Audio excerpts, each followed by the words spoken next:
I know the data on who the next James Bond should probably be, and that everyone is lying to you about woke movies. The people who say Hollywood's gone too far conveniently leave out the films where woke-adjacent themes do brilliantly. People who say the backlash is just bigotry conveniently leave out the times where the criticism is actually kind of fair. The studios are just trying not to lose money. The stars don't care as long as you think they're pretty. That is America's ass. White men just don't want to be cancelled, and everyone else is trapped in the middle, just trying to watch a film without feeling like they've accidentally joined a tribunal. What would you have us do? I'm going to do something nobody else does in these arguments, and I'm going to measure the damn thing. We're going to break down what woke means, we're going to track the ideas in movies, and see if they help or hurt the movie's bottom line. And by the end of this video, you're not going to like me. Not because I'm going to insult you because most of the data is going to do something much worse. It's kind of going to confirm what you thought in a way that's kind of irritating. And there's going to be a few annoying counter thoughts that force you to hold nuance in your opinion, and who likes to do that? Hi, I'm Stephen Follows. I'm the guy you're going to call an ill-informed asshole in the comments. I'm a film data scientist and I come up with new movie records for Guinness World Records. But today, I'm tackling a hot button issue and ensuring that everyone is slightly annoyed. And to be honest, it's probably the healthiest outcome.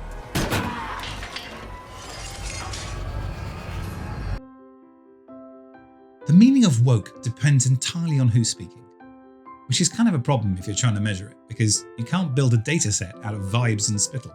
Almost 2/3 of UK adults say that they are somewhat familiar with the term being woke, but the usage is changing, with 36% of the public seeing it as an insult, up from 24% a few years ago.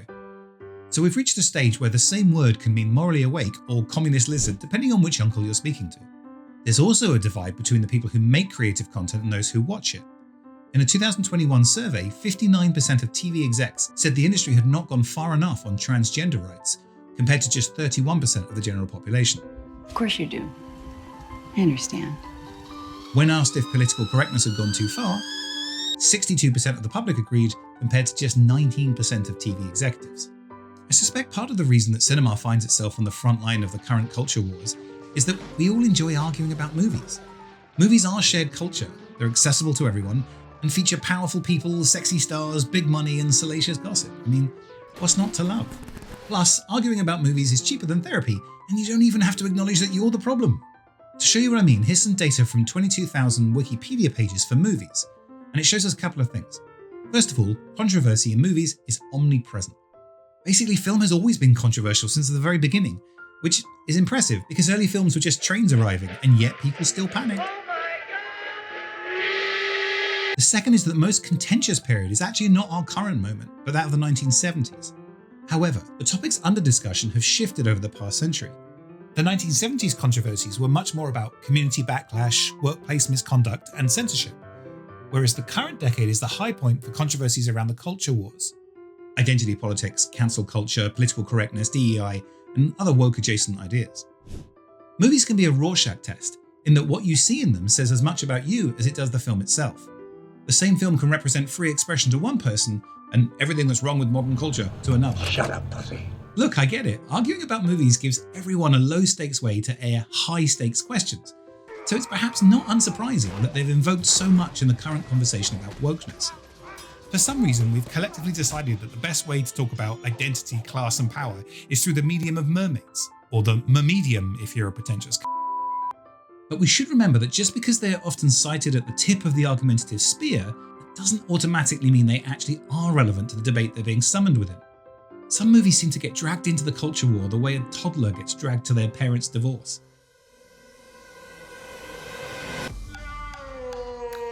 But if we are going to talk about wokeness through the lens of movies, we're going to have to track it. The first place I thought to look at was the plots in movies, and I did what any sane person would do. I downloaded 22,000 Wikipedia plot summaries and analysed each to work out whether it touched on specific topics.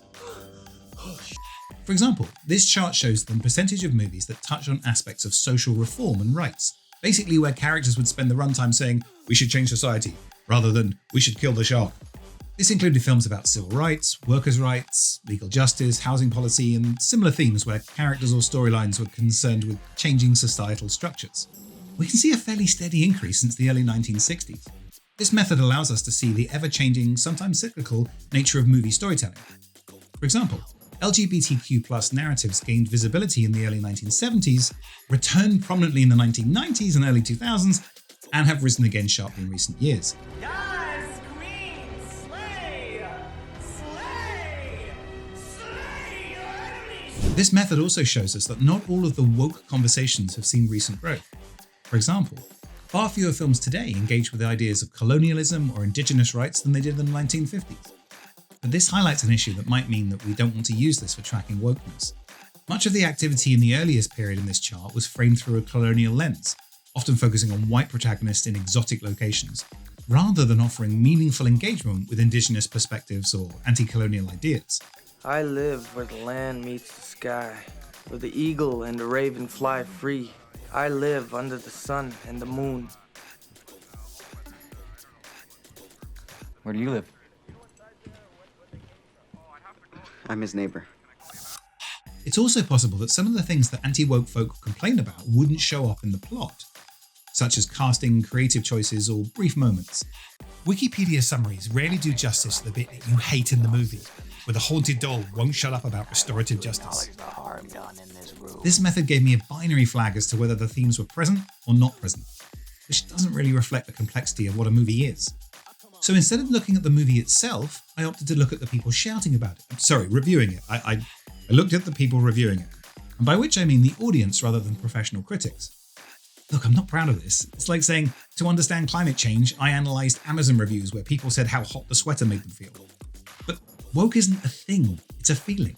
And we can only study culture through discourse, rather than a stethoscope or Bunsen burners or whatever other scientists do. Huh. What is it? Did you get something? Yeah. I heard something really weird. So to look for wokeness, I analysed more than 4 million user reviews across over 10,000 movies to see where people reference woke-adjacent ideas.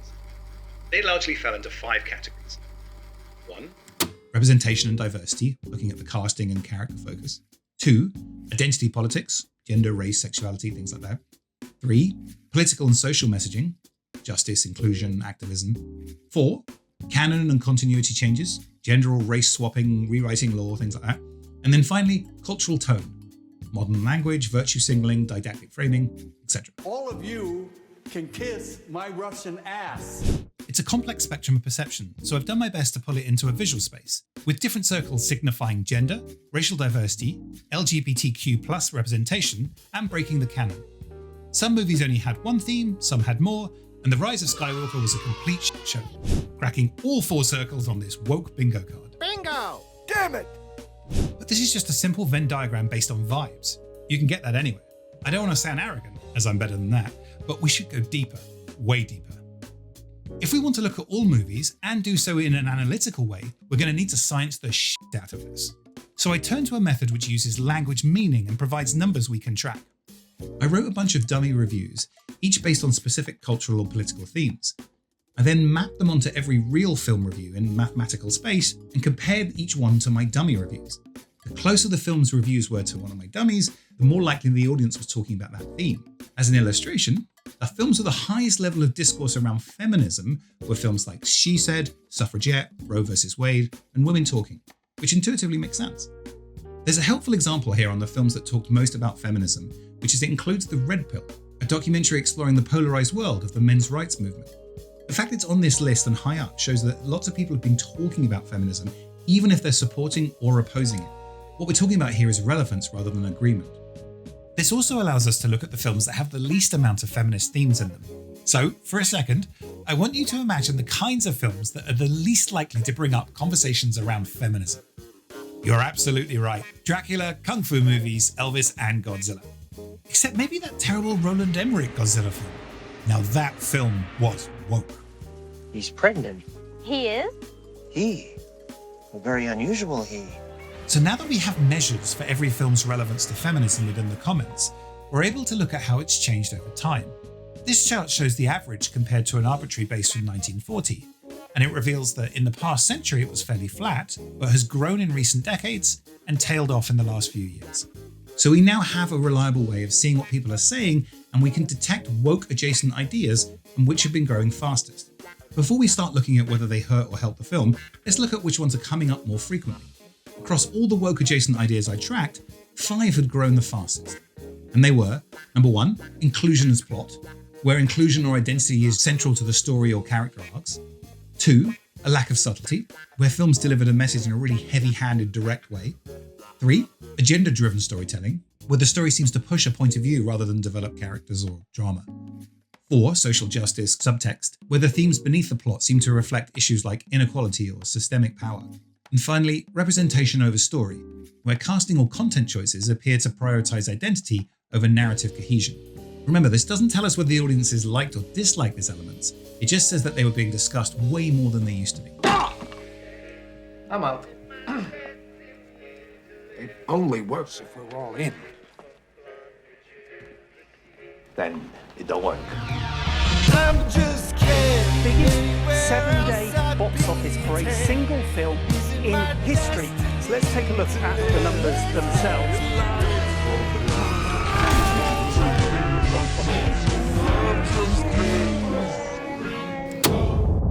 It's just occurred to me that Disney might try and sue me.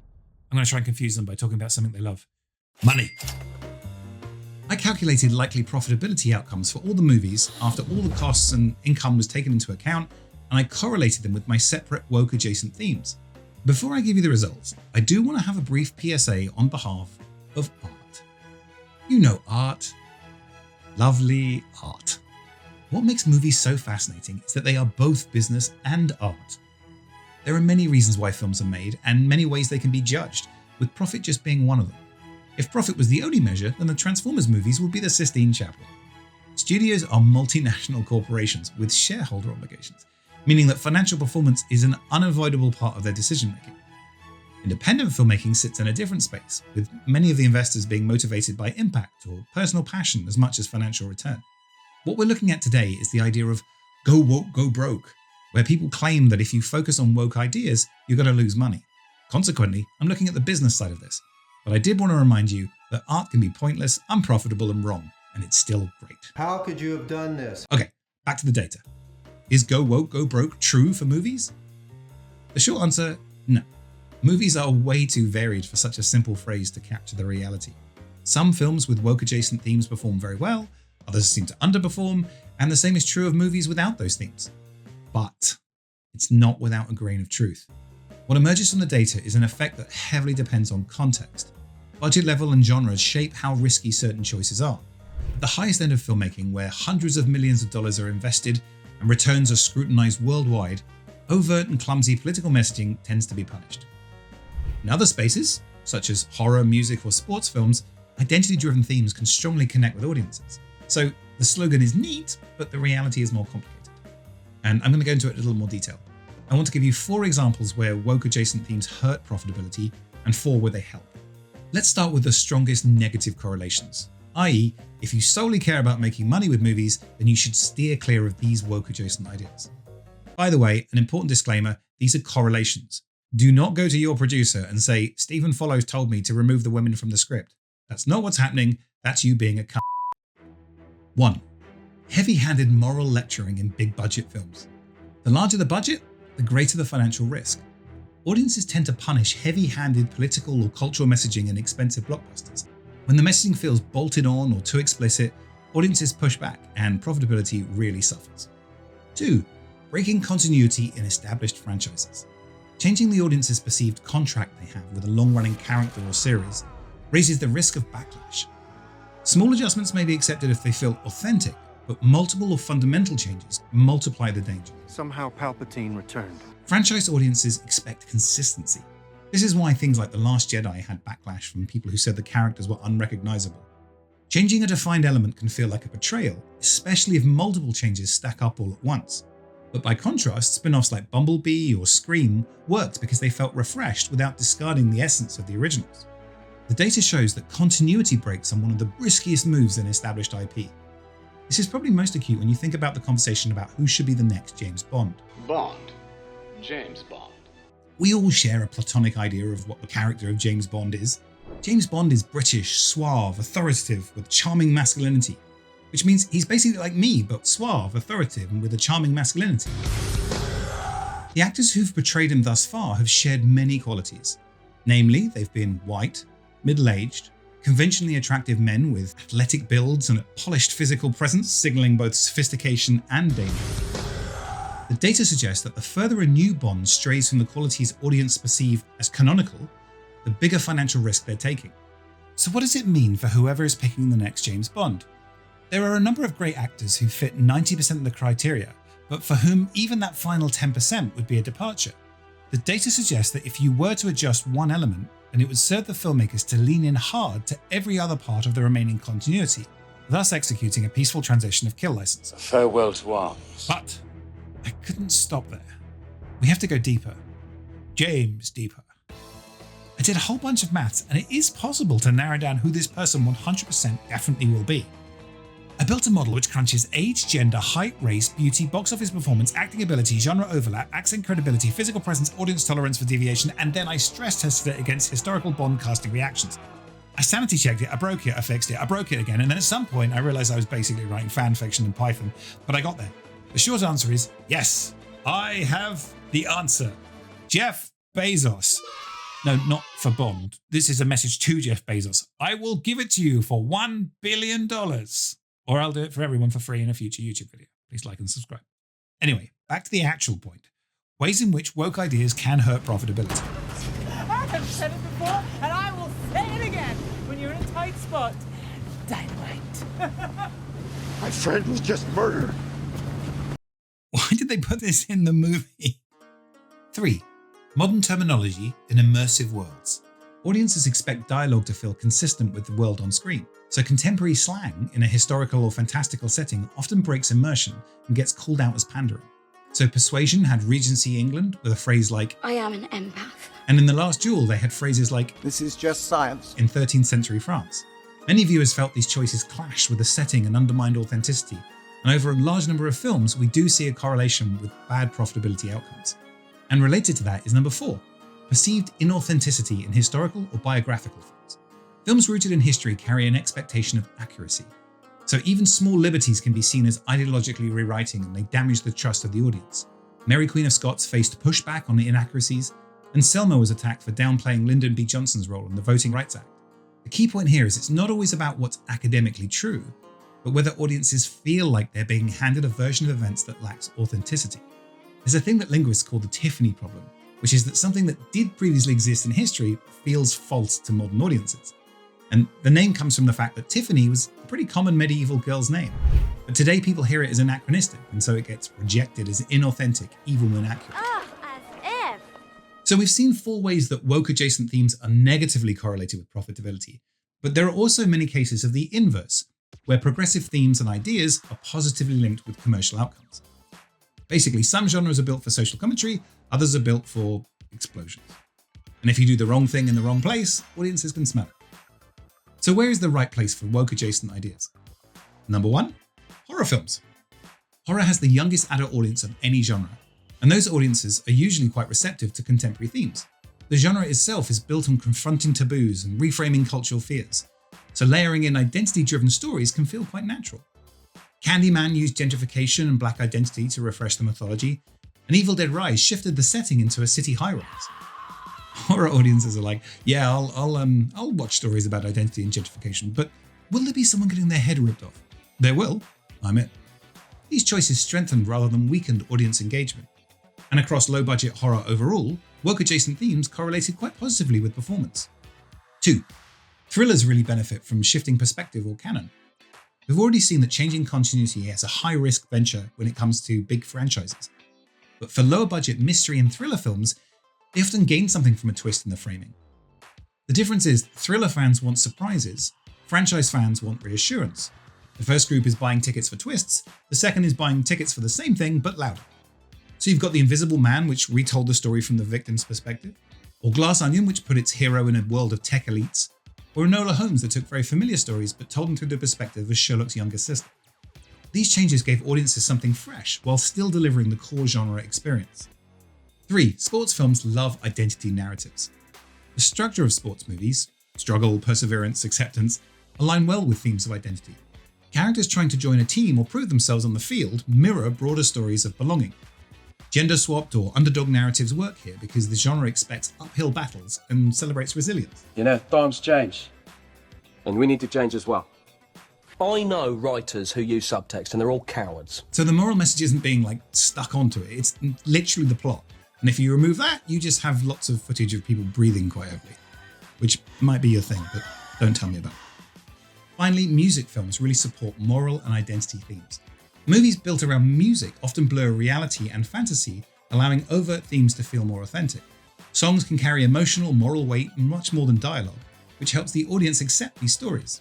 Because if you say it in dialogue, it sounds preachy, but if you sing it, it's a banger. That's how musicals get away with everything. Go back and listen to the lyrics from Grease. They're filthy. To the window, to the wall, till the sweat drops down my... So what have we learned? We've learned that go woke, go broke does not hold up as a general rule. Films are diverse and audience responses are varied, so a cute slogan is not going to explain the whole industry. We found that context matters. The same theme that strengthens one film can weaken another, depending on the budget, genre, and execution. And finally, that a good story well told will overcome most reflexive objections. For example, when we're considering how much Amazon can stray away from the Bond that we know and love, we should think of Renée Zellweger. No, I'm not saying, she'd be a great Bond, but that's not, actually she'd be really good, wouldn't she? Anyway, that's not my point. My point was, in 2000, Renée Zellweger was cast as Bridget Jones. Bridget Jones' books were very successful and the character was a British icon. So when the initial news of Texan Renée Zellweger was announced, it caused huge outrage amongst the Bridget Jones fanbase. But what happened next was that Renée Zellweger showed her dedication to the role. She gained some weight, she changed her look, she worked undercover in the UK, learning our most sacred traditions, queuing, apologising, saying, "You alright?" without wanting an answer. And then that mixed with her talent, so her accent was incredible and her on-screen performance is captivating, audiences were won over. The takeaway is that filmmakers should not avoid or embrace particular ideas, but that success comes from handling them with authenticity and awareness of context.